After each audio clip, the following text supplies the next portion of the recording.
रैलियों का शोर थम चुका है। अब बिहार में आखिरी फेज यानी दूसरे फेज का इलेक्शन होना है 11 तारीख को।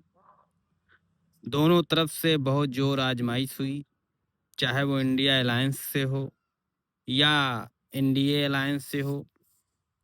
एनडीए में सबसे ज़्यादा मेहनत अगर किसी ने की तो नीतीश कुमार ने की।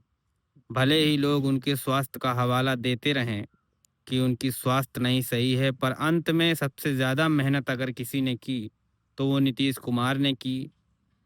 इंडिया अलायंस में तेजस्वी यादव ने सबसे ज़्यादा रैलियां की। उसके बाद उनके बाद सबसे ज़्यादा रैली अगर किसी नेता की मांग रही तो वो उत्तर प्रदेश के पूर्व मुख्यमंत्री अखिलेश यादव ने काफ़ी रैलियां की। 19 से ज़्यादा उन्होंने रैली की। उनकी रैली पहले प्रस्तावित थी कि शायद 7 या 8 रैली करेंगे, पर उन्होंने लगभग 27-28 रैलियां की। और इंडिया अलायंस की तरफ से भी राहुल गांधी ने की, प्रियंका गांधी। तो रैलियों का जो शोर था वो थम गया है। अब सेकेंड फेज का इलेक्शन होना है। अब फर्स्ट फेज का हुआ था तो उसमें वो कहा गया कि वोटर टर्नआउट जो था वो बहुत ज़्यादा हो गया। तो ये किसके फेवर में जाएगा?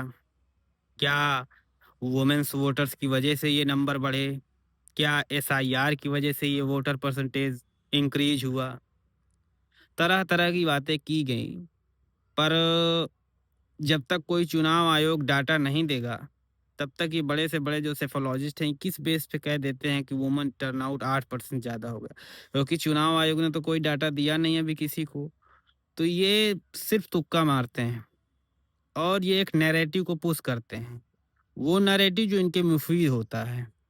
क्योंकि ये कहीं ना कहीं जो स्ट्रेटजिस्ट होते हैं, ये पॉलिटिकल, ये कहीं न कहीं किसी न किसी से जुड़े हुए होते हैं, चाहे कोई चैनल से जुड़े हों, चाहे किसी पॉलिटिकल पार्टी से। तो इनकी बातों में कितना एहतराम होना चाहिए, ये 2024 की लोकसभा इलेक्शन में हम लोग देख चुके हैं। तो आज की तारीख में जब चुनाव आयोग ने कोई डेटा नहीं दिया कि वुमेन्स का टर्नआउट इतना, तो ये कैसे कह सकते हैं कि 8% ज़्यादा था, 9% ज़्यादा था? सिर्फ ये तुक्का मारते हैं और समय खराब करते हैं।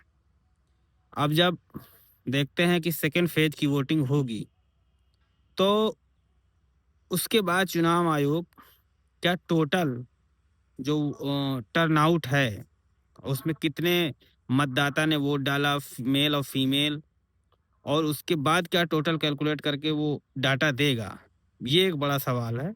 और उसी के बेस पे हम कुछ कह सकते हैं कि हाँ, किसका ज़्यादा हुआ है, किसका कम हुआ है।